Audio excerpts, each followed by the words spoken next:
Welcome to the Grit Diaries with Mon and Maz, a place where we share real stories meets real transformation.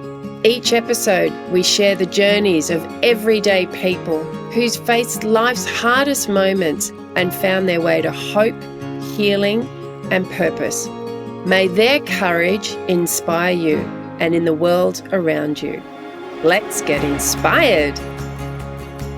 Today, we're going to have a very special guest for you. His name is Michael de Haan. What really struck me about our conversation that Mona and myself had with Michael was his authentic passion and drive to really empower women in regards to their financial security. Now, I won't go into why that is, because you'll have to listen to today's episode, but it really highlighted to me just how important it is to know what's happening with your finances as a woman and to, learn to be educated around what tools there are, what strategies there are, and to feel I am empowered through my financial awareness. So with that, Michael has a very personal story. He's a gentle giant. We had a lot of fun in this interview. We had a lot of tech issues to kind of get up and running, but it showed our determination to get this conversation out there. So with that, I really hope that you enjoy, and it is a really informative conversation today. So listen in, and I hope you enjoy. Hello, everyone, and welcome to the Grit Diaries with Mon and Maz. Hey, Mon. G'day, Maz. How are you? Excellent. Oh, well, we've just had a little road test on resilience right now. And we have. Lucky the three of us are all very resilient little bunnies managing tech. I don't know if any of our beautiful listeners out there and viewers are ever tech challenged, but, this is character building. And so we are absolutely delighted today to have the wonderful Michael de Haan with us in the studio. Michael, welcome to the show. Thank you so much. So it's a Mon, Maz and Mick show. Pretty much is. I think so. You're joining the crew. I love it. Yes. We were the M&Ms, but now we're the triple. Oh, we're triple M. Well, it's funny you say that. My wife's name's Maz, and we've got this, our dog, so we're the triple M at home. Oh, really? Oh, see, synergy. It's all happening. I love it. Well, we're going to carry on with that theme. We're going to be triple M. We were the M&Ms, and now we're triple M, and it sounds like that kind of rolls at your house there too. So hope we're making you feel nice and cozy here today. Thank you. Well, we're really grateful for Michael being here. Let me just give you a little bit of background on Michael and why he's here with us today. He's got an incredible story, and he's a man with a big heart and soul. So Michael's background is in the financial space. He's been in the financial services for over 20 years. He's a certified money coach, and he is the author of the groundbreaking book, Financial Abuse. He is the financial abuse ambassador for Australia, and there's good reason why, so stay tuned. He's a keynote speaker, and he is probably one of the most passionate people that I have come across that is really about serving women, and he has a backstory as to why he's so passionate. But his core message is no woman should be silenced, isolated, felt unsafe, especially when money is the means of control. So, I'm sure Michael could have done lots of different things with his world in the finance space, but he has chosen to make this something meaningful, impactful, and having a lasting legacy. Thank you, Michael. There's going to be a lot of synergy here with the beautiful Simone, with the work that she does in the space of women's resilience and domestic violence. And Michael has his own podcast series on women's empowerment. So it is so wonderful. There is such an emerging space for men that are really going in to support women. So we're really going to look forward to hearing the Grit to Grace story on the Grit Diaries with you, Michael. Thank you. And thanks for having me. Absolute pleasure. So Michael, in that introduction, is there anything that you'd just like to add before we dive into our conversation with you today? I think the journey ahead for me is a big journey. Mm. We look at the stats, they're frightening. And as a Mm. middle-aged white male, I'm embarrassed around those stats, to be honest. We really have to do a lot more, and that's advocacy with government, in the legal systems, making sure women don't go through re-traumatise in regard to telling their story. What I call the gatekeepers, which I'll talk about later, guards, Wow.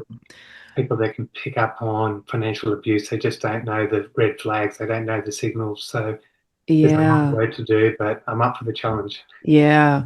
Well, if we could go back and let's go back to what's made this, what was happening in your life if we sort of scroll back the screen and we had a bit of a movie going on as your life growing up. What was happening for you and why has this become such a passionate thing? What was the setup to all of this, Michael?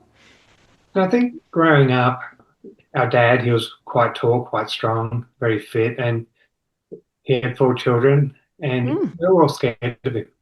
mm. Where were you in He the had a family temper. line? I was the third youngest.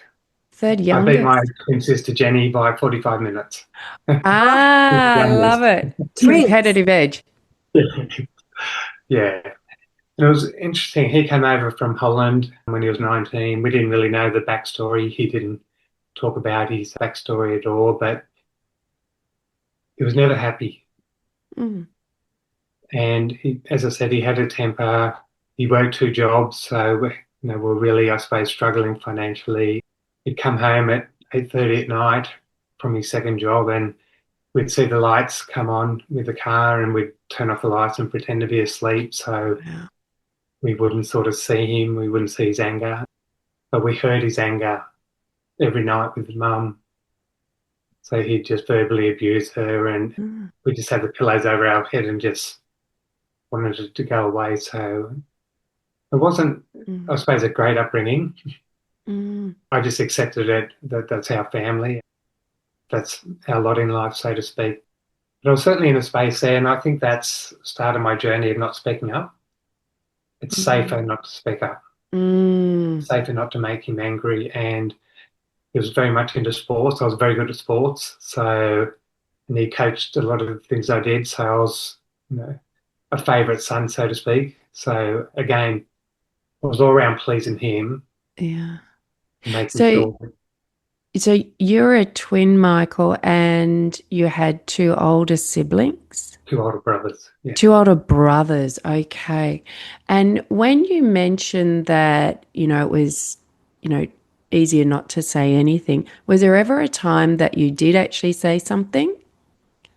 No, Never. I think it was just a protection thing there. Yeah. Yeah. You were the I good think I and saw my brother. perfect.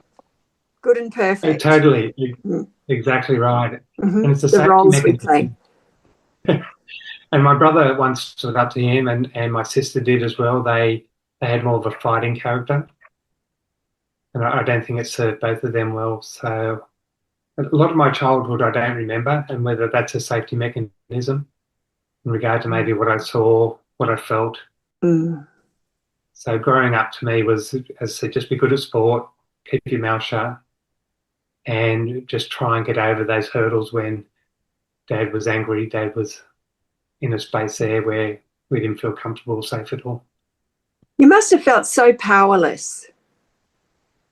It is powerless. It is. I mean, I was an 8, 9, 10-year-old boy, and he Mm, was 6'4", very strong man, and he took away my voice. Mm. mm. We talk about my wife's publishing a book on Unmuted, and it just resonates with me so much that Mm.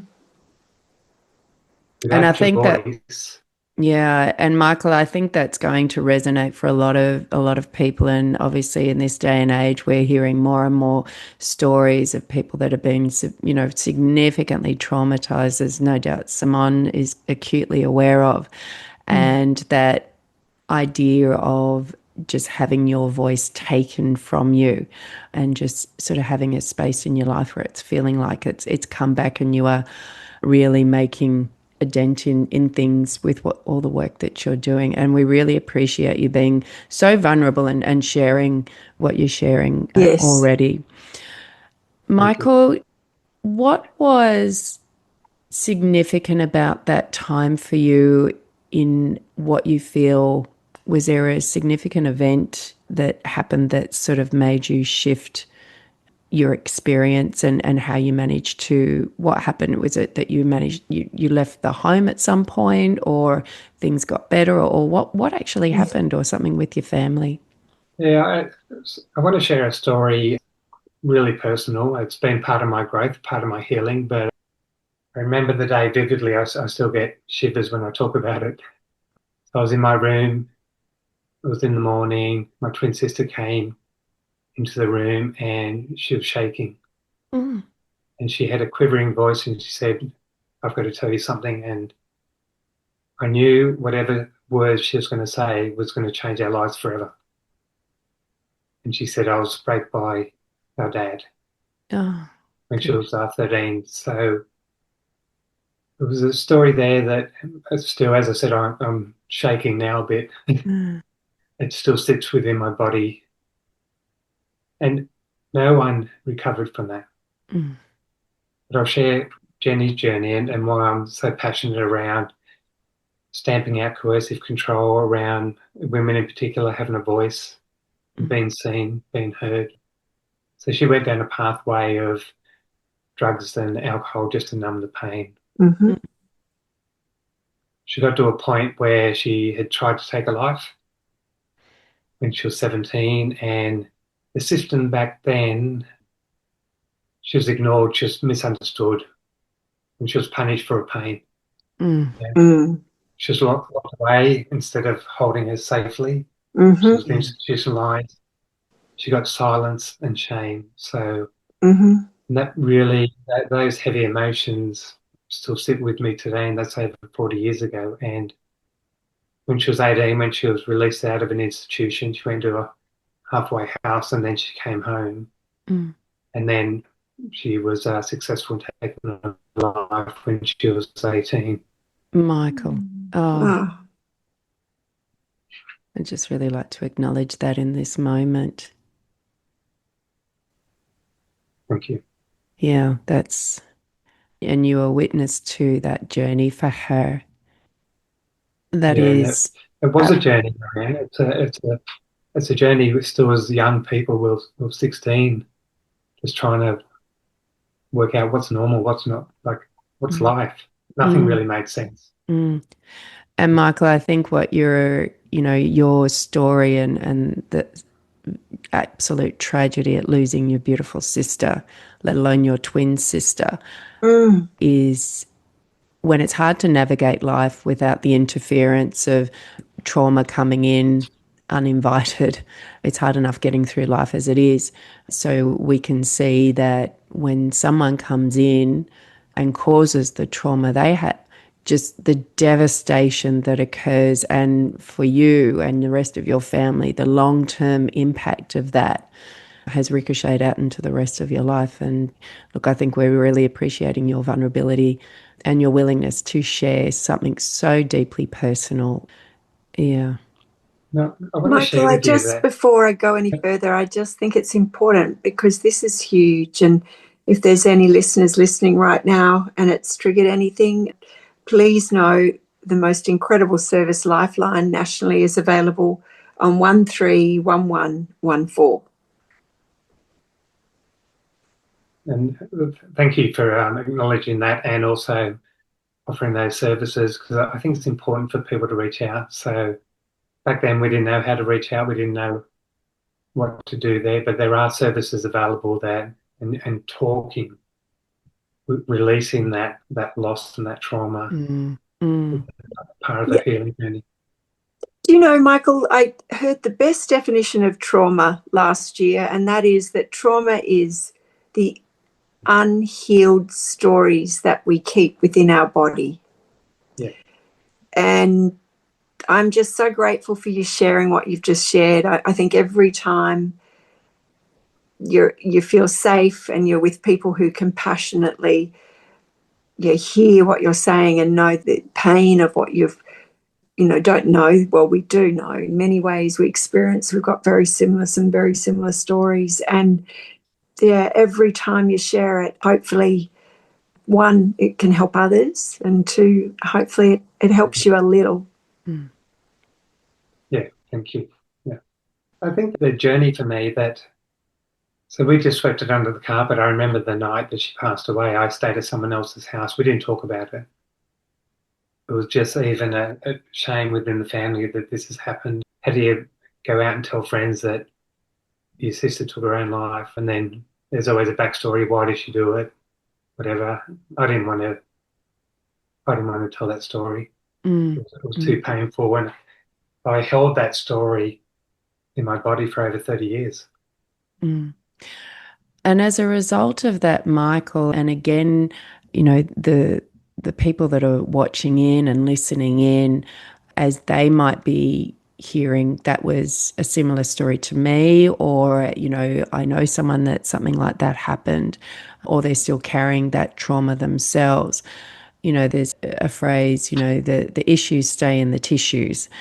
And so you've had to go on and keep living with all this sitting, you know, in your heart, your mind, your soul. What did you find start to show up? I know you sort of mentioned something in our notes here that, you know, life went on, but yet you were starting to develop some problems, health problems of your own. Yeah, and being a typical male, I didn't listen to my body. My body was screaming. What was it screaming? It was screaming, heal me, listen to me, hug me, Mm. acknowledge me. So it was pushed so far down that, and I think you would know that bodies will always tell you the The story and score. Yeah. the score. That was the word I was looking for. So I started having panic attacks. I was suffering from anxiety, I had chronic depression, and then I had fairly aggressive prostate cancer. My body was giving up on me because I wasn't listening to it. Mm. There's a saying that, you know, when the body, as you say, you know, it's the body was screaming, the body keeps the score, even though we're trying our very best to get on in life, but yet the body is absolutely screaming. And they liken it to, in a sense, our body is actually working. It's telling us that something's off. And, you know, would you go into a home that doesn't have a smoke alarm? You want the smoke alarm to work, because if it doesn't work and there's a fire, you're not going to know. So you need that little alarm to go off. You need that thing working. So, like, even though it's hard and, you know, it's caused a lot of physical problems, in a sense, your body is actually working and it's trying to communicate with you, and that something's off. And, you know, at different points, either we keep shutting it down or everybody's different. Do we hear it at the whisper? Do we hear it at a little bit of a microphone? Do we hear it at the brick? Do we hear it at the tsunami or the Mack truck? And it sounds like you went straight to the Mack truck. And I think I suppose, share the story that I was at that particular time. So I was walking a tightrope. I didn't exist. I couldn't take my life because I knew the devastating impact it had on loved ones, but I Mm, couldn't live either. I was caught in this zone. I didn't know where I was. I didn't know how I existed. There was no existence. There was no love in my heart. There was no joy. There was mm, just such a darkness. And I think when I got the diagnosis of the prostate cancer and being quite chronic, I got a glimmer of hope then that I could actually leave this world in a way that's acceptable societal wise. I'd feel sorry for me, but I'd be at peace. mm. That's a very dark moment when you have that language going on in your mind. And I think that's really what got me through the prostate cancer, because I didn't care. Mm. Either way was fine. If I pass, that's fine. You If just I needed an exit from the survive, pain. yeah. Yeah. Wow. That was again really dark. I was 49 years old, and it was a very dark place. And my wife had never heard me say that. And when I shared that with her, she then realized the darkness that I was living in because I didn't share. Mm. And Michael, I think that again, in you sharing this, I'm sure there's people out there that are experiencing, what's the point, just throw something at me because, it'd be the acceptable way out. But your story, if I may, has ended up, looping back around. Tell me what happened to sort of help you in that space. What were the key things that helped you in those darkest of moments? Yeah, no. So my marriage broke up. So I was married for 22 years, and that was about 6 months after the prostate cancer. So I started to see shifts within myself. Mm-hmm. What I kind of wasn't in the shifts? right relationship. I wasn't giving enough Mm-hmm. love, and I take that on board. But I was now single, gone through this illness, going, there's got to be something out there. There's got to be something. And I met this woman that saw the light, saw my essence, Mm. which I didn't even see. And she started to dig deep in regard to what is my story, share your story, talk. And she got me talking for the first time in my life. And then I've gone on and done podcasts, done many things, but the more I talk, the more I've healed. Mm. And Amazing. Beautiful. How did you meet her? Just for those looking for. Sorry, what was that? Sorry, Simone. How did you meet her? Online. Okay. Everyone So asks that they're question. success stories. Oh, yes, I would never have met her. We had two different lives. She was in Yeah. corporate. I was down living on the beach, so to speak. We never would have met. So Yeah. Great. there's Great. a backstory there. Beautiful. Sounds to me like you're meeting her and then where you have gone with writing this book on financial abuse. We'd really love to hear that next stage, wouldn't we, Marianne? Absolutely. It started to swell, this coercive control. I had the Women's Empowerment series talking to leading women globally around their story, how they've used their voice and visibility to create change. But the majority of them had a backstory. The majority of them had a backstory around domestic violence, coercive control, how they moved through that. And the more I was hearing it, the more what sat in my body, the more I was connected with it. I started to understand what my legacy is. It started to come to me, and just by listening, talking, I was starting to learn about, what my purpose is. And did it start to help make sense of, and maybe, oh, no wonder that's how I was feeling? Were pieces of the puzzle starting to fit at that point? Or was you feeling lighter? Or what was happening to you within yourself? I was certainly feeling lighter. There was light going on in my body. There was pieces of joy starting to come into my body. And just the vulnerability that these women share, they trusted me. Nice. Trusted me to share their story. And I take it that this is for young women to hear storytelling. I think is amazing. Power of story. I just want to jump in here, Maz, and say I love what you said about finding little bits of joy. I talk about this all the time, and my version of success is the amount of joy you allow yourself to feel. Because we don't always allow ourselves to feel it, right? But that's my version of a successful day. I'm having joy right now, just hearing what you've done, where you've been and where you're going. That gives me enormous joy. So I'm having a successful moment right now. Thank you for sharing. Yeah. Amazing. And Michael, you're clearly a very heart-centered, stoic, very incredible human being that as a man to be supporting women in this, it's almost like as a woman, you can feel your shoulders almost relax a little bit when, you have genuine, authentic men that are here that are, how can I serve? How can I be, that, I guess, that masculine energy, in a world that's so, just infused with trauma and what's going on, and to sort of have, I guess, the woman's back. So what have you found, unfortunately, timing wise, we're going to have to be wrapping up soon. We could seriously be sitting here and going through this for so much longer.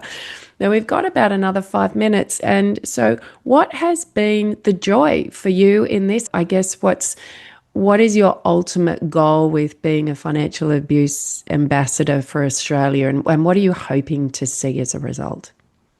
Yeah, so being the ambassador is really shining a light on financial abuse. 16% of women suffer from financial abuse in Australia. That's 1.6 million women. It does affect men as well, but predominantly women. And financial abuse is a precursor to other forms of abuse, sexual abuse, violence. It's prevalent in over 90% of cases of violence. So I see this as a big opportunity to have an advocacy around picking up those early signs. Yeah, financial abuse doesn't leave bruises.